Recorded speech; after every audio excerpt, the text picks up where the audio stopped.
안녕하세요. 오늘 방송 진행을 맡은 B&D 차종훈 PD입니다. 오늘도 정말 멋진 교수님을 모시고 방송을 진행하려고 하는데요. 오늘 함께 해주실 교수님은 경북대학교 병원 소화기내과의 김은수 교수님 모셨습니다. 교수님 안녕하세요. 네, 안녕하세요. 네, 안녕하세요.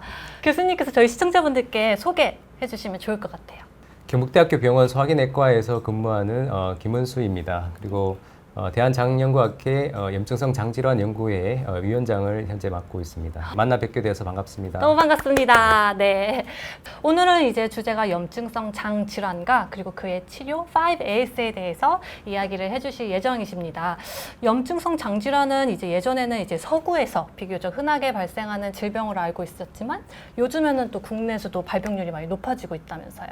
특히 우리나라에서는 과거에서는 굉장히 드문 질환이었는데 최근에 급격하게 증가하고 있습니다. 그래서 이 기회를 빌어서 염증성 장질환은 어떤 질환이고 그리고 여러 가지 치료가 있지만 또 5ASA 치료가 중요한 이유에 대해서 제가 말씀을 드리고자 합니다. 네, 그럼 한번 강의 시작해 볼까요, 교수님? 네. 염증성 장질환은 위장관 부위에 만성적인 염증을 유발하는 그런 질환입니다. 우리가 장염이라고 하면은 흔히 이제 감염성 장염을 생각을 하는데 굉장히 흔하죠. 이제 그렇지만은 보통은 2주 내에는 다 치료를 하지 않더라도 다 좋아지는 그런 경과를 보이지만 그런 설사를 한다든지 혈변이 오래 적어도 한 2달 이상 지속이 된다면 우리가 염증성 장질환을 생각을 해봐야 됩니다. 그림에서도 나오는 것처럼 위장관이라는 것은 이제 식도에서 시작을 해서 위, 소장, 대장에 이르는 이 전체를 이제 우리가 위장관이라고 하는데요.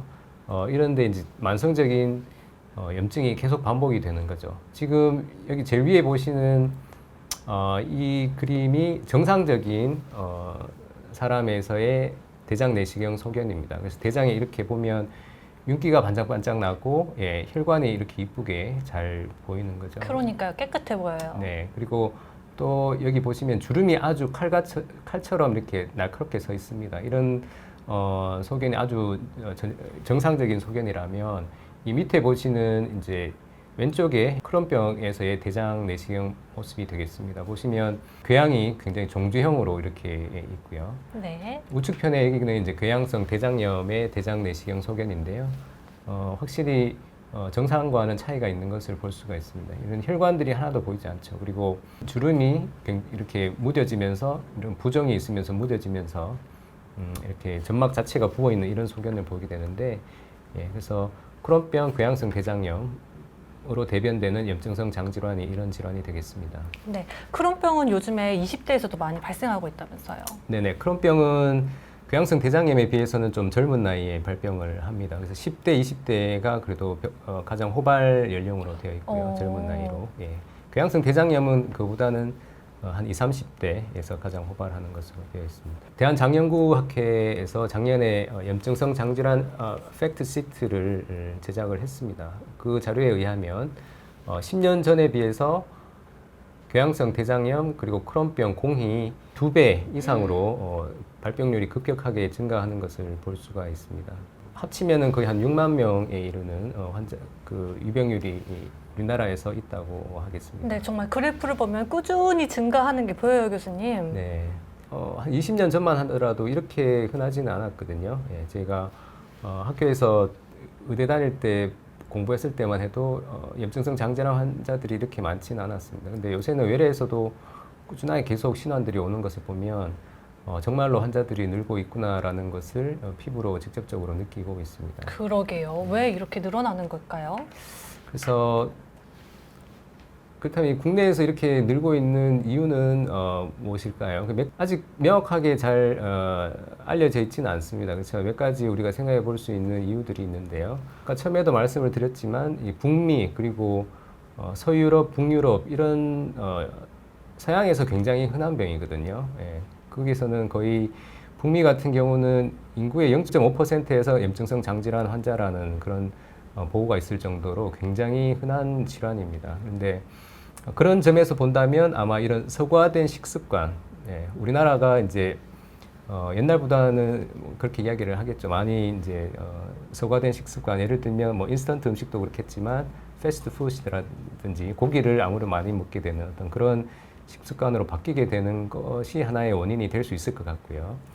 그 다음에 또 그림에서 잘 보시면은 이런 아프리카 지역에는 지금 아예 없습니다. 그러니까요. 완전 백지예요, 백지. 예. 뭔가 좀 산업화가 이루어지고 국가가 잘 살게 되면서 오는 그런 질환이 아닌가 이제 생각을 하는 거죠.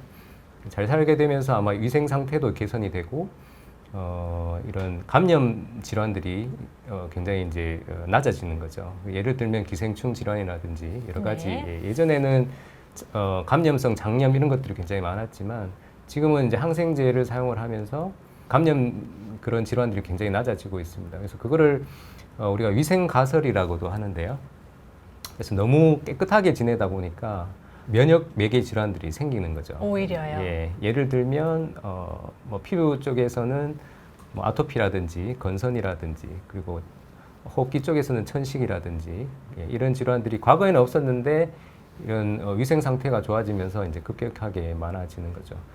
염증성 장질환도 그 일환의 하나라고 생각을 하고 있습니다. 그리고 이제 항생제 사용 그리고 낮은 모유 수유율 그리고 이제 예전에는 모유를 많이 했지만 이런 모유를 하지 않음으로 해서 이제 이런 염증성 장질환이 계속 늘어나고 있지 않나 생각을 합니다. 실제로 그렇다면 항생제를 언제 사용하느냐인데 주로 이제 보면 그 신생아 때, 아기 때에 그가 굉장히 중요한 시기라고 생각을 하고 있습니다. 실제로 신생아 때 항생제를 사용했는 아기들에 있어서는 나중에 어른이 되어서 염증성 장질환의 위험성이 높다라는 그런 연구 결과도 있거든요. 있고 모유를 하게 되면 또 향후에 나중에 그 아기들이 염증성 장질환에 걸리는 것을 억제시킨다라는 그런 연구 결과도 있습니다. 네. 근데 교수님 항생제는 안 쓸 수 없는 상황일 수도 있잖아요. 그렇죠? 맞아요. 네. 그래서 꼭 필요할 때는 사용을 해야 되겠죠. 예, 그렇지만 과거에 우리나라 같은 경우에는 항생제가 현재는 그렇지 않습니다. 현재는 우리가 항생제를 굉장히 엄격하게 사용을 하고 있습니다. 병원에서만 사용을 할 수 있고 그렇지만 과거에는 항생제가 무분별하게 사용됐던 때가 있습니다. 예, 약국에서 누구나 항생제를 처방전 없이 사용할 때가 있었고요. 그래서 특히 이제 신생아 어렸을 때 그런 항생제의 사용을 무분별하게 하는 것은 가능하면 피하는 게 좋겠다라는 것이죠. 네, 그렇게 하시는 게 좋을 것 같아요. 네.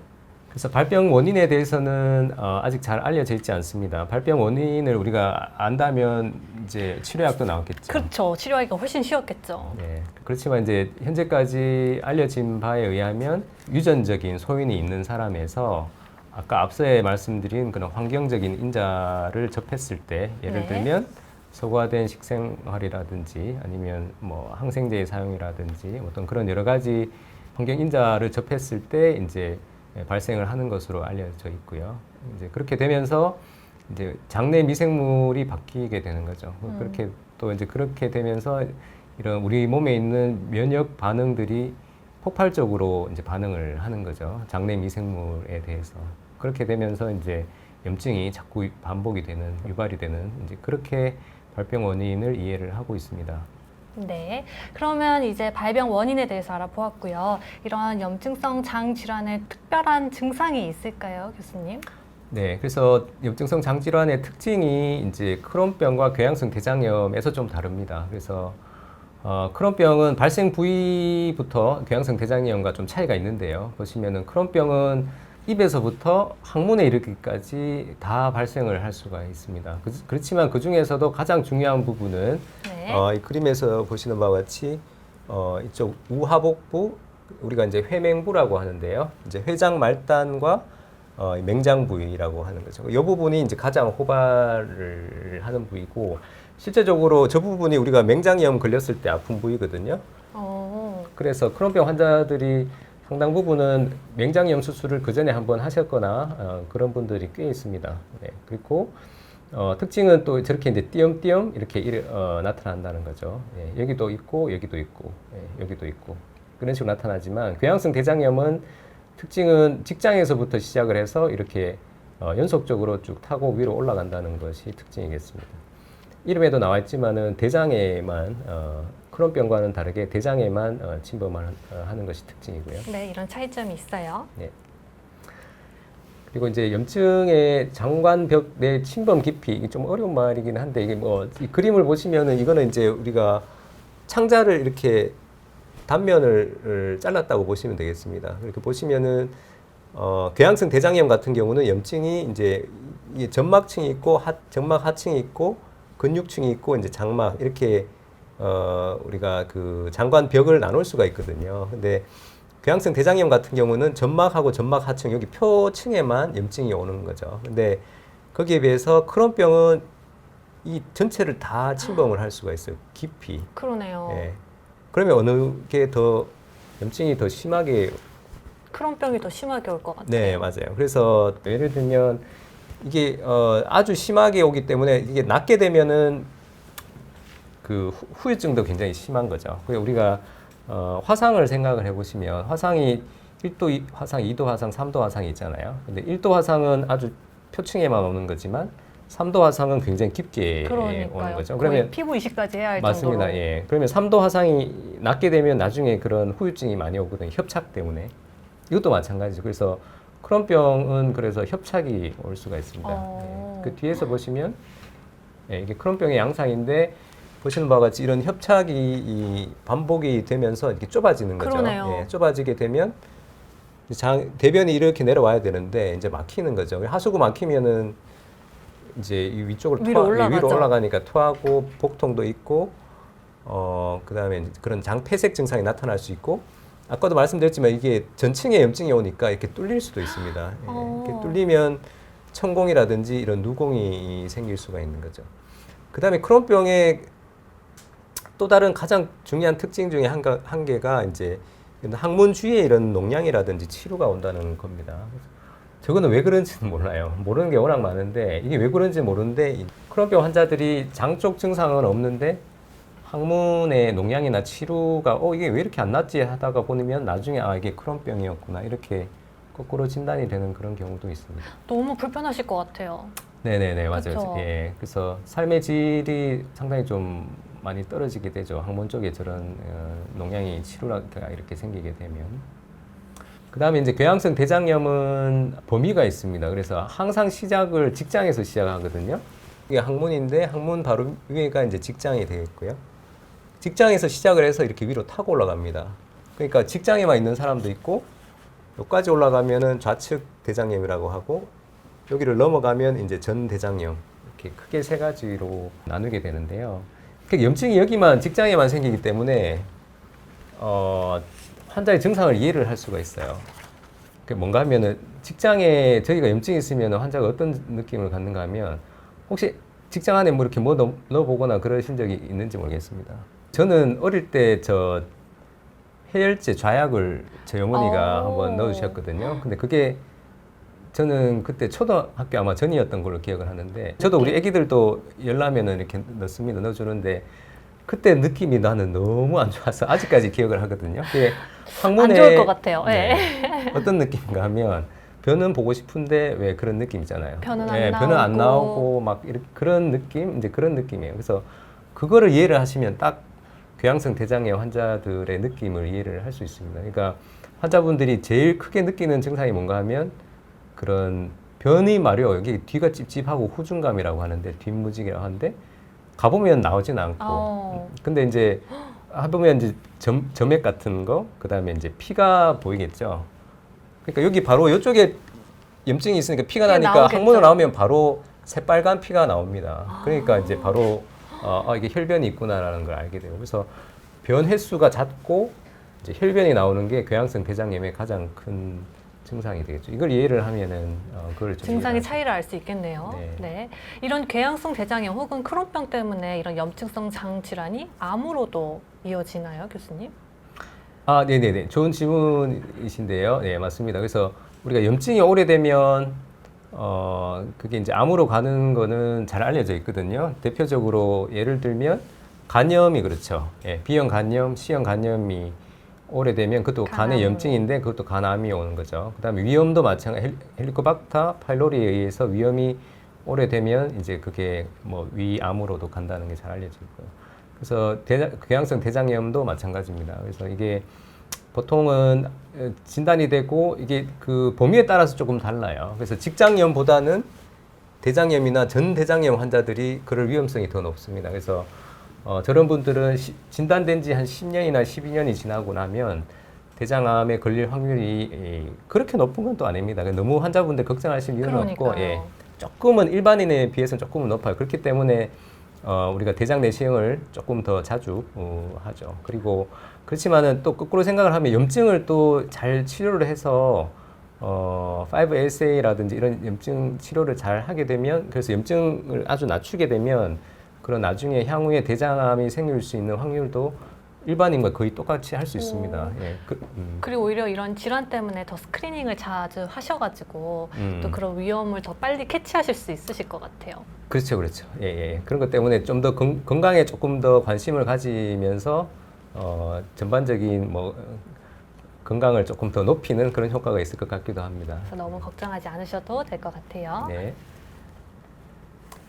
예, 그래서 증상은 뭐 아까 앞에서 말씀드렸지만은 그 양상을 잘 이해를 하면 증상을 보이거든요. 그래서 아까 크론병은 제가 말씀드렸지만 염증이 전층에 올 수 있다고 했잖아요. 뚫리거나 그럴 수도 있기 때문에 복통이 굉장히 심할 수 있습니다. 복통, 그다음에 설사, 이 두 가지가 크론병의 가장 중요한 특징이고요.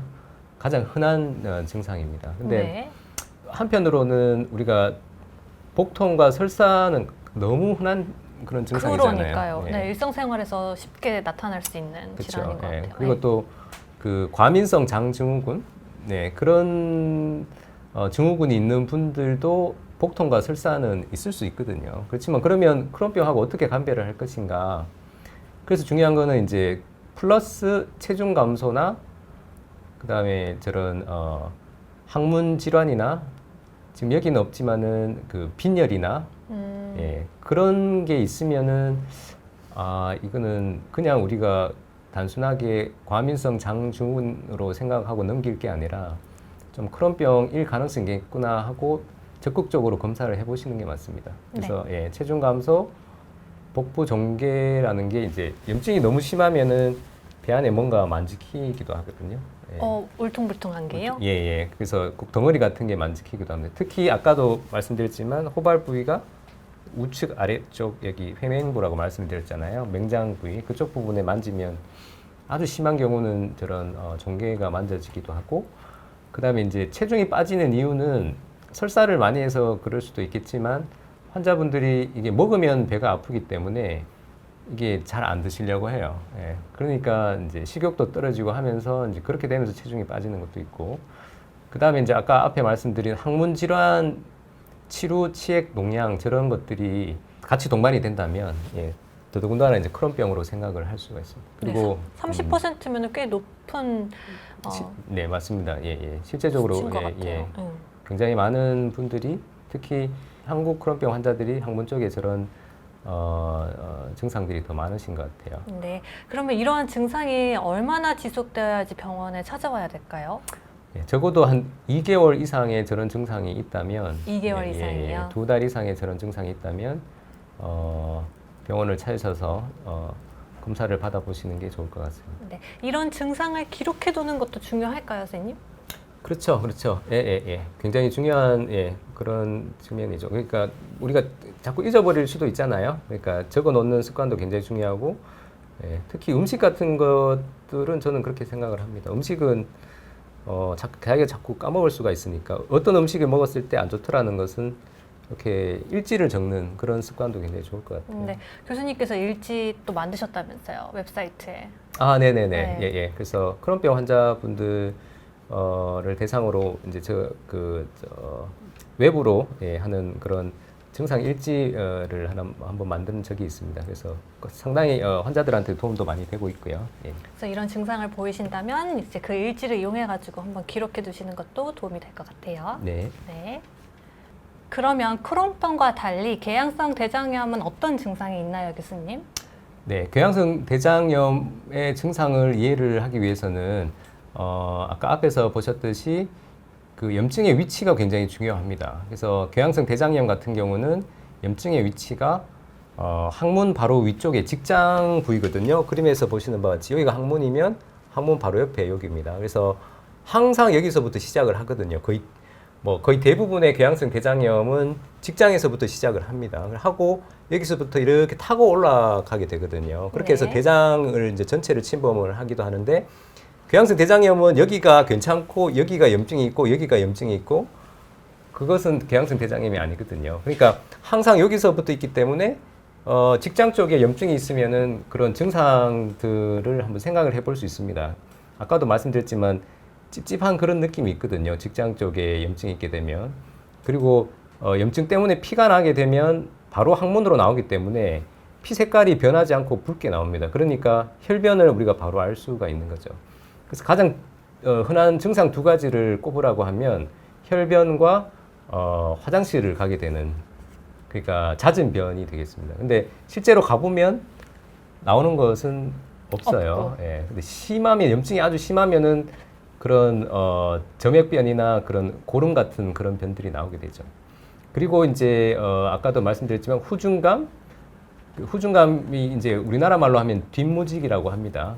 뒤가 찝찝한 그런 느낌이죠. 이게 변을 봤는데도 이게 내가 다 본 건지 이게 시원한 느낌이 없는 거죠. 그래서 이제 변을 다 보고 뒤처리하고 나갔는데 좀 있으면 또 마려워서 또 들어오는 거죠. 이제 화장실에. 이제 그런 것을 후중감, 이제 뒷무직이라고 하고 또 하나의 증상은 급박감입니다. 여기 이제 신호가 오면 막 쌀 것 같아요. 어떤 분들은 실제적으로 실수하는 분들도 있고. 진짜요? 예. 그래서 화장실이 막 어디 있는지를 막 알아야 돼요. 뭐 그렇게 그래서 굉장히 불안한 삶을 살게 되는 게 이제 궤양성 대장염입니다. 그래서 그게 가장 큰 특징이고 여기서 좀 더 심하다면은 아까 전에 그 크론병에서 있었던 것처럼 이제 복통이나 아주 심하면 이제 열이 나거나 그럴 수도 있습니다. 네, 그럼 보면은 이제 크론병 증상하고 궤양성 대장염 증상의 차이점은 이 혈변이 가장 큰 것 같아요. 네네네, 맞습니다. 예. 그 혈변이 가장 큰데 근데 크론병에서도 혈변이 드물지만 있기도 해요. 그래요? 그러면은 환자분들이 이 증상 가지고 구별하기는 조금 어려울 수도 있나요? 근데 크론병에서의 혈변은 아주 심하게 나타납니다. 그러니까 궤양성 대장염에서의 혈변은 아까도 말씀드렸지만 이게 점막하고 점막 하층에만 염증이 살짝 생기거든요. 그러니까 피가 그렇게 많이 나지는 않아요. 보면은 그냥 좀 섞여 있는 정도, 좀 심하게 난다면은 피가 이렇게 그냥 이렇게 나오더라도 그렇게 양이 그렇게 많지는 않습니다. 그렇지만 크론병 같은 경우는 이게 염증을 굉장히 깊게 되기 때문에 그 깊은 곳에 혈관들이 이렇게 노출될 수 있어요. 그러면 동맥이 터지거나 하면은 거기서 나오는 출혈은 엄청나거든요. 혈압이 막 이렇게 왔다 갔다 할 정도의 엄청난 그 혈변이 있게 됩니다. 이제 그런 점들이 가장 큰 차이죠. 네, 혈변 색깔은 둘 다 붉고요. 네네, 붉게 나오는 수가 가장 많고, 근데 크론병은 혈변이 그렇게 흔하지는 않다. 그렇게 이해를 하시면 될 것 같아요. 그래서 이런 차이점으로 증상이 조금 다르게 나타날 수 있다는 점 알아주시면 좋을 것 같아요. 네.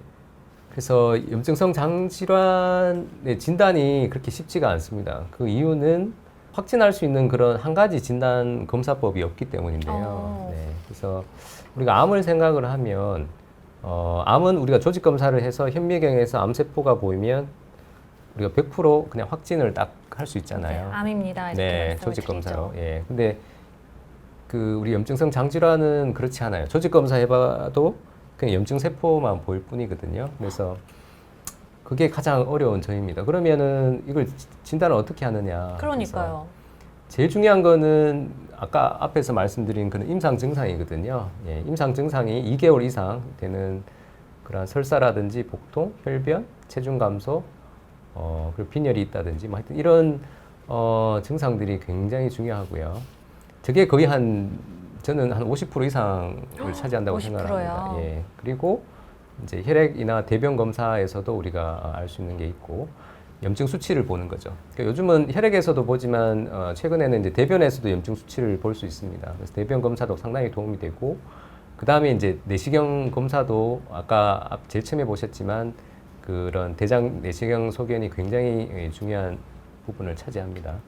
크론병 같은 경우는 소장에도 올 수 있기 때문에 소장을 보는 여러 가지 검사들, 뭐 CT 소장 조영술이나 MR 소장 조영술 아니면 캡슐 내시경이 도움이 될 수 있습니다. 네. 그럼 이런 검사를 다 해야 되는 거예요, 교수님? 그래서 의심이 되는 상황에서는 예, 저는 다 하고 있습니다. 다 하고 있고 그래서 여러 가지 검사들을 다 종합적으로 해서 우리가 판단을 할 수가 있고요.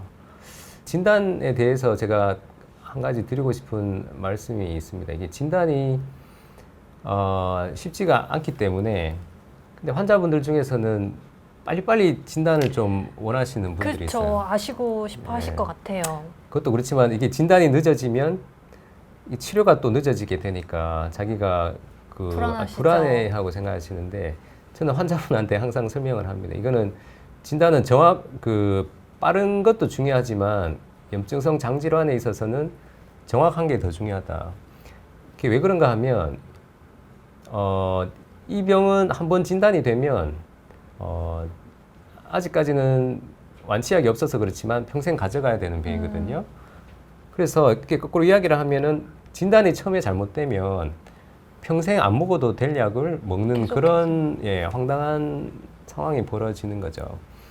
그 다음에 이건 암하고는 또 다르거든요. 암은 이게 진단이 좀 늦어지게 되면 치료의 시기가 늦어지게 되면 또 그 시기를 놓치게 되면 이게 목숨이 왔다 갔다 할 수 있는 그런 상황이 생기죠.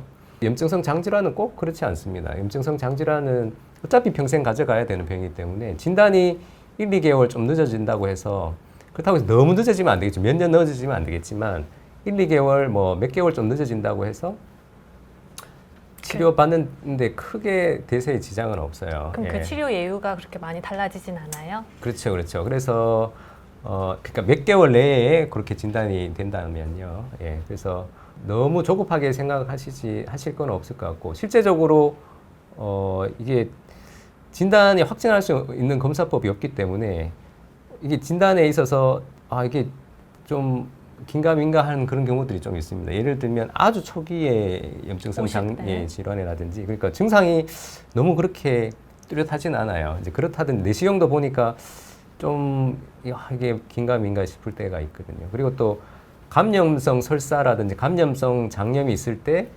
또 이제 내시경 소견이 또 저렇게 나타나는 경우가 있거든요. 궤양성 대장염과 아주 유사하다든지 크론병과 굉장히 유사하다든지 그럴 때는 우리가 조금 더 기다려 볼 수 있는 거죠. 예, 기다려서 그렇게 되면 이제 그 병의 경과가 달라질 수 있으니까 증상을 보고 우리가 판단을 할 수가 있습니다. 그래서 진단에 대해서는 제가 그 말씀을 한번 드리고 싶었어요. 네, 그래서 진단은 신속한 것보다는 정확성이 더 중요하다. 중요한 것 같습니다. 네. 네.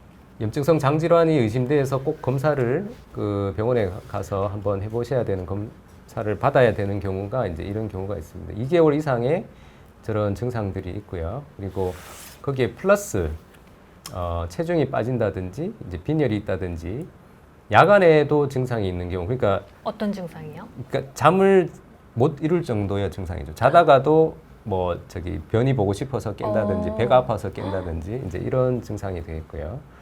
그다음에 이제 염증성 장질환에 이제 가족력이 있는 사람에서 저런 증상이 있다면 조금 더 적극적으로 의심을 하고 받아볼 필요가 있습니다. 왜냐하면 염증성 장질환이 유전병은 아니거든요. 예, 유전병은 아니지만 그 가족력은 좀 있을 수 있습니다. 많게는 한 5에서 10% 정도 있다고 하지만 서양에 비해서 우리나라는 가족력이 조금 더 낮은 것 같아요. 예. 마지막은 이제 저런 낫지 않은 항문 주위에 치루나 농양이 있다면 염증성 장질환이 아닌지 그냥 과민성 장증후군으로 생각을 하고 그냥 가만히 계시는 것보다는 조금 더 적극적으로 검사를 받아보실 필요가 있습니다. 네, 그럼 대장 내시경에서 발견되는 그런 선종 같은 경우는요, 선생님?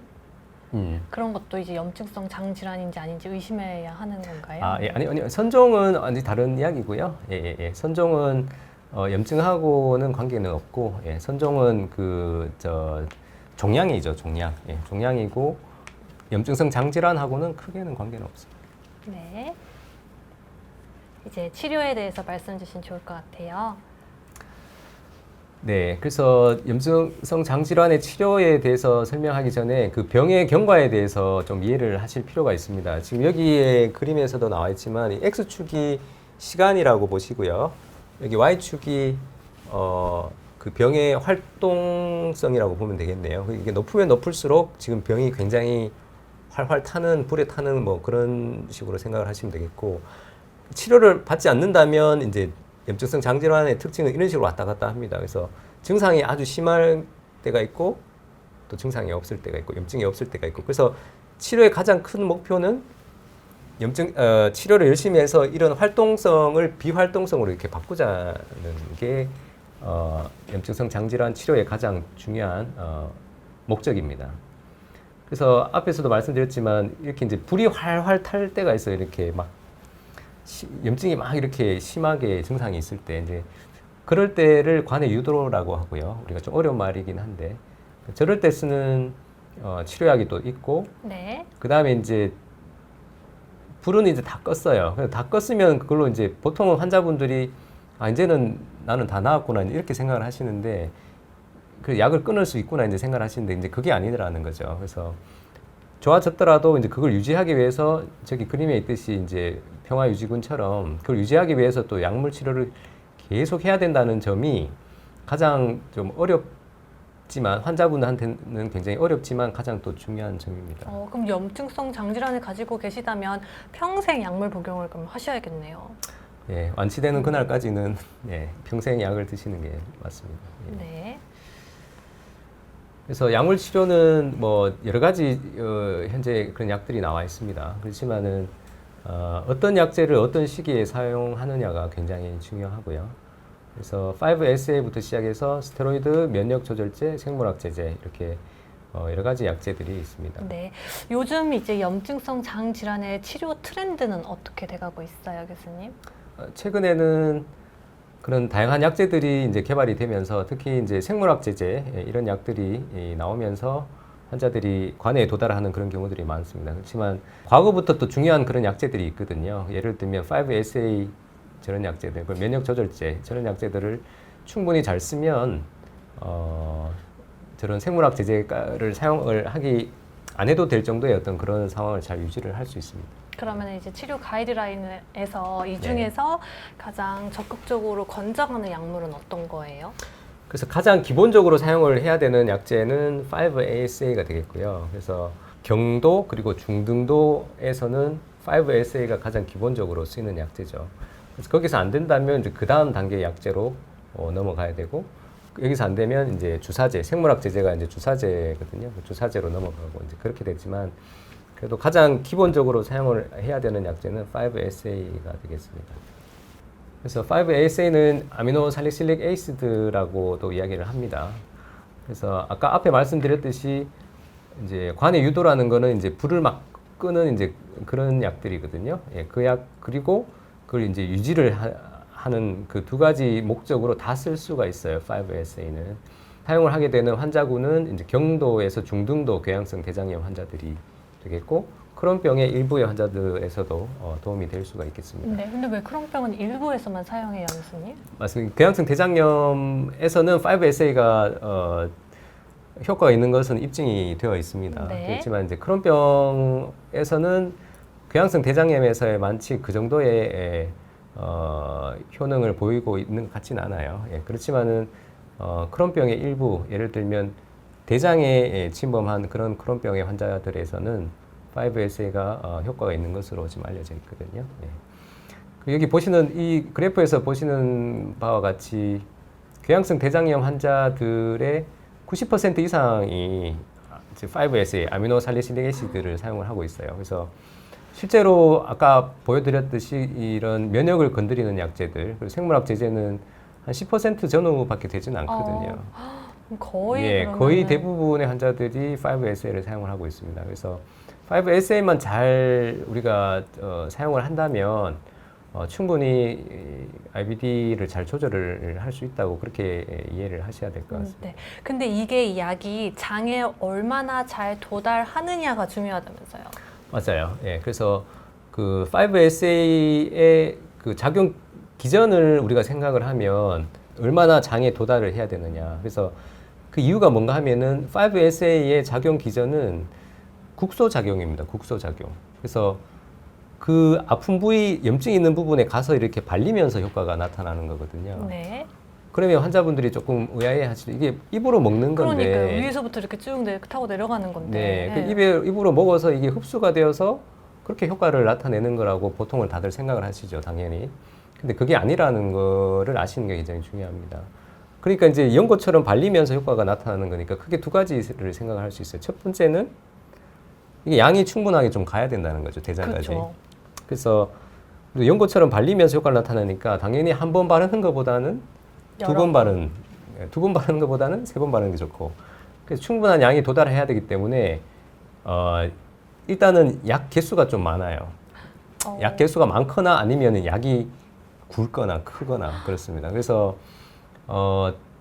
어떤 약들은 뭐 하루에 한 3번, 4번씩 먹는 약도 있죠. 그런 그 5AS의 종류에 따라서. 네, 고용량을 투약해도 부작용은 그러면은 괜찮은 거예요? 그래서 두 번째 가장 중요한 특징이 5AS의 특징이 또 안전하다는 겁니다. 예. 염증성 장질환이 젊은 나이에 호발하니까 그 임산부들도 상당히 많이 우리가 보거든요. 근데 임산부들한테도 우리가 약을 감량시키지 않고 그대로 사용을 해요. 그 정도로 굉장히 안전한 약인데 그 이유는 몸에 이제 흡수가 안 되기 때문이죠. 몸에 흡수가 안 되고 다 대장까지 가서 거의 다 대변으로 나오든지 이제 그렇게 되기 때문에 굉장히 안전한 약입니다. 그래서 알수가 많다고 해서 너무 부담감을 가지시는데 절대 그럴 필요는 없습니다. 그 다음에 이제 국소작용이기 때문에 먹는 약 플러스 좌약을 함께 사용하면 효과가 더 좋다는 거죠. 좌약도 같이요. 예. 특히 궤양성 대장염 같은 경우는 아까도 말씀드렸지만 직장에만 염증이 있거든요. 그러니까 먹는 약도 효과가 있겠지만 항문으로 바로 딱 넣어버리면 좌약으로 바로 넣어버리면 바로 국소 효과가 바로 나타나는 거죠. 바로 발릴 수 있으니까 좌약도 굉장히 중요하다라는 것을 아시는 게 좋겠습니다. 네, 그럼 그거를 한 번에 같이 복용을 하나요?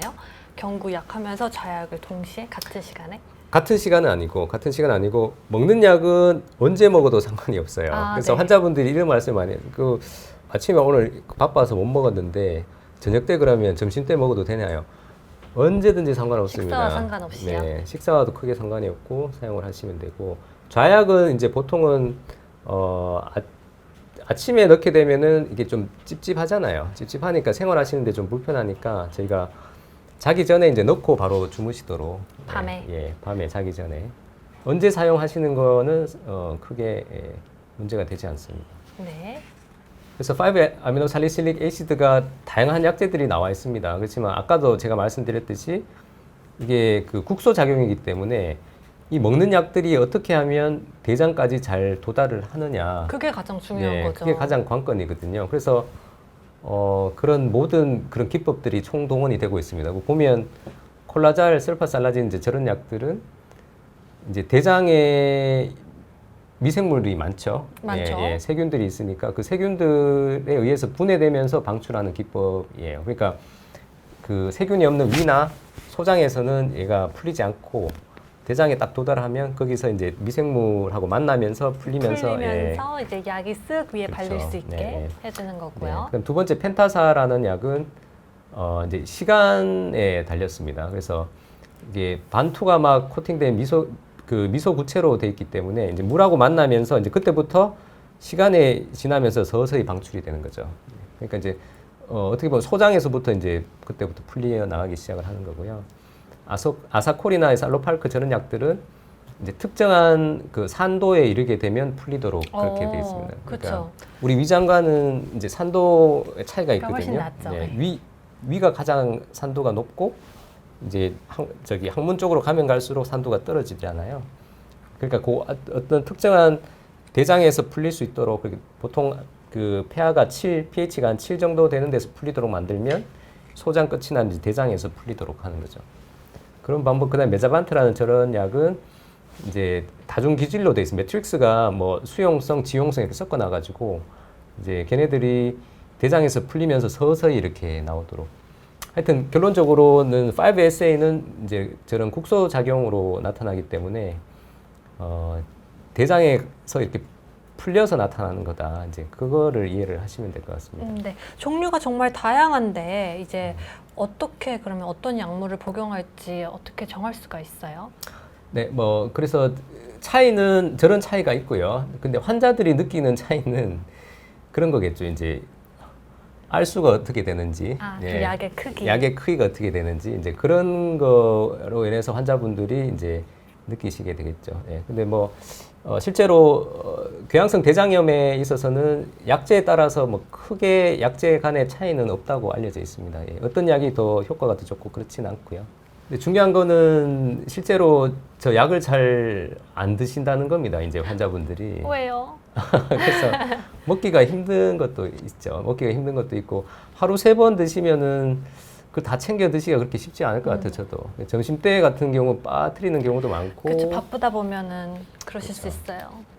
특히 이제 학생들 같으면은 점심 도시락을 먹어야 되는데 학교에서 그 먹기가 좀 그렇거든요. 그래서 우리가 처방은 내지만 여기 보시면은 절반 정도밖에는 잘 우리가 처방대로 잘 안 드세요. 그래서 수능도가 그렇게 높지 않다는 거고 아무리 좋은 약도 환자가 안 먹으면 효과가 없는 효과가 거죠. 빵이죠. 그러니까 이제 아무리 좋은 약이라도 환자가 먹어야 되는데 그래서 이제 왜 먹어야 되는지를 보여주는 그래프인 것 같아요. 이게 보시면은 지금 여기가 관해를 이룬 상태라고 보시면 됩니다. 1이면은 이제 증상이 하나도 없는 거고 네. 이제 이렇게 밑으로 떨어지면 이제 증상이 자꾸 생기는 거죠. 한 번 생길수록 밑으로 내려간다고 보시면 되는데 보시면 위에가 이제 약을 잘 먹는 사람들이고 밑에가 약을 잘 안 드시는 분들이에요. 그래서 보면 약을 잘 드시는 분에 비해서 5SA 잘 안 드시는 분들이 이제 시간이 지날수록 재발을 훨씬 더 많이 하신다는 거죠.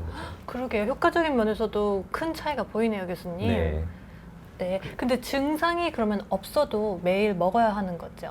그렇죠. 그래서 그게 가장 중요한 거죠. 아까 앞에서 말씀드렸지만 증상이 없다고 해서 좋아하실 게 아니고 이제 없으면 이제 한 단계를 통과한 거죠. 그래서 그렇죠. 그걸 유지하기 위해서 계속 약을 드셔야 되는 게 가장 중요한 점인데 또 환자분들이나 보호자분들이 느끼기에 가장 어려운 점이기도 합니다. 하지만 이제 고혈압 약물처럼 꾸준히 복용하셔야 한다는 점 맞습니다. 기억해 주시면 좋을 것 같고요. 수능도를 높이기 위한 그 여러 가지 방안들이 있습니다. 그래서 당연히 이제 횟수가 많다면은 3번 먹는 것보다는 2번 먹는 게 훨씬 더 편하겠고, 편리하죠. 네. 2번보다는 한 번이 더 낫겠죠. 그러니까 복용 횟수를 그러면 한 번으로 줄여본다든지. 저게 가능한 이유는 아까도 말씀드렸지만 5SA의 중요한 특징 때문에 그렇습니다. 국소작용이라는 것 때문에 그렇습니다. 이게 우리가 약을 먹으면은 이게 몸에 흡수가 돼서 보통 나타나잖아요. 이제 그렇게 되면은 일정 농도라는 게 있습니다. 흡수되고 나면은 일정 농도에 도달해야 되기 때문에 약효가 나타난다고 하면 그런 약들은 용법을 반드시 지켜야 되겠죠.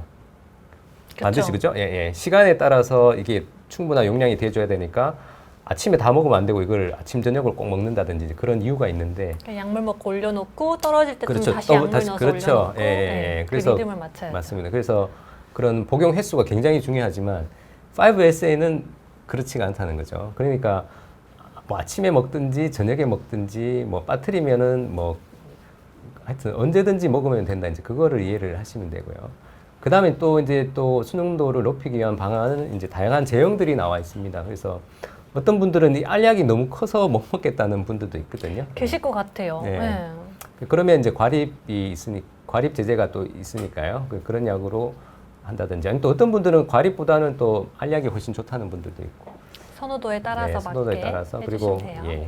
그리고 국소 제제는 궤양성 대장염에서는 직장의 증상 염증 때문에 증상이 나타나는 거니까 좌약이라든지 아니면 관장액으로 크게 효과를 볼 수가 있습니다.